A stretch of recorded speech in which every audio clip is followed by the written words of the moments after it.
Hi guys, welcome back to the channel. Sound should be harmless, right? A whoosh, a rumble, maybe a dramatic movie cue.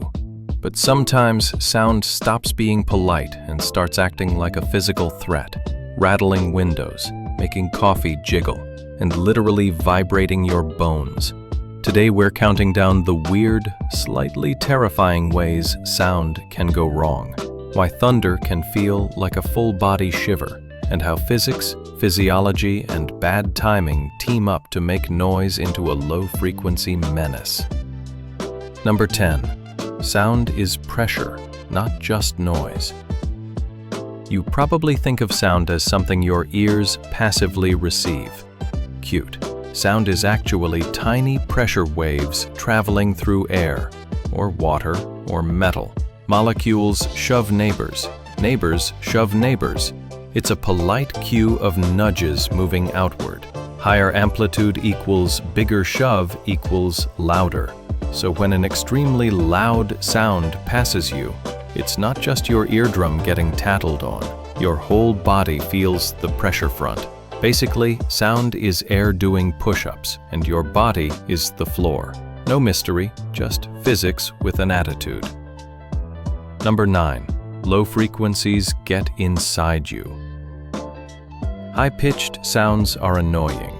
Low-frequency sounds are invasive. Long wavelengths, think bass and thunder, penetrate structures and tissues more easily. They don't just bounce off your skull, they set your chest, belly, and even cranial bones into sympathetic wiggle. That's why a subwoofer can make your molars complain, and a storm can make your sternum hum. Translation: low frequencies are the acoustic equivalent of a cold that spreads through walls. Number 8. Infrasound, the creepy underscore. Some sound lives below hearing. Infrasound less than 20 Hz. You don't consciously hear it, but your body notices. Infrasound can cause nausea, pressure in the ears, dizziness, and that existential, uncanny feeling like something awful is nearby. Volcanoes, big storms, and even industrial fans produce infrasound.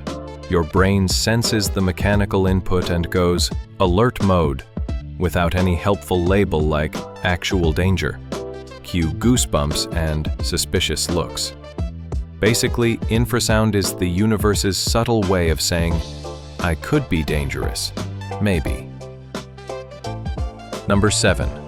Resonance, when things vibrate themselves to death.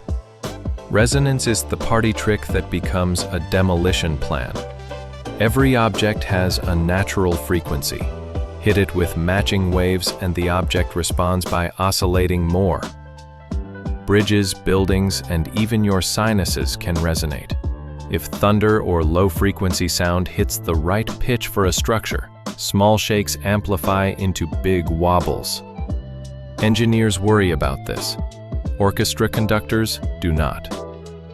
In short, resonance is the sound's version of match me and I'll show off, and sometimes show off structural problems. Number 6. Bone conduction, sound without ears. Your ears are not the only entry. Sound travels through bone directly to your inner ear. Bone conduction. That's why you can hear bass when you rest your head on a speaker, or feel thunder in your teeth. Bone conduction bypasses some of your ear's protective mechanisms, so intense low-frequency noise can reach the inner ear and brain more forcefully. So when thunder seems to rattle your molars, it's not a metaphor. Your skeleton is freeloading on the audio feed. Number 5. The whole body loudness measurement problem. Decibels are how we quantify loudness, but dB is a weird, incomplete yardstick. Standard dB measures are weighted toward frequencies humans hear best, not necessarily the frequencies that shake furniture or bones. A sound that measures moderate on a meter can still cause strong bodily vibration if it's heavy on infrasound or low bass. So your smartphone app that says 65 decibels safe might be lying through its little digital teeth. Moral: Some sounds are sneakily powerful, even when tech says they're polite. Number 4. Thunder mechanics, not just a snap in the sky. Thunder is born when lightning superheats the air, think 30,000 Kelvin in microseconds. That sudden heating makes air expand violently, creating a shockwave that relaxes into the booming sound we call thunder. Close lightning makes a sharp crack. Distant lightning gives rolling rumbles as the wave reflects and refracts across layers of atmosphere and terrain. Complex path plus low frequency equals long, bone-rattling boom. So thunder isn't just a loud exhale from the sky. It's a violent micro-explosion, traveling like a mechanical rumor. Number 3. Your inner ear and the unhelpful alarm system. Your vestibular system, balance organs, and inner ear aren't only for balance. They also react to pressure and low-frequency vibration. Loud, low sounds stimulate vestibular hair cells and create sensations of movement or pressure that your brain interprets as disorientation or even nausea. That's why thunder can make you feel faint, off balance, or queasy. Your inner ear is being poked by a pressure wave, and it files a weird report with your brain. So when your stomach drops during a storm, it's not just fear. It's a physiological response to vibration. Also, hold on to this fact next time someone says thunder shouldn't affect you. Your body literally feels the physics. Number 2. Secondary hazards, falling objects, shaken structures, and ear damage. The problem isn't only the shaking, it's what that shaking causes.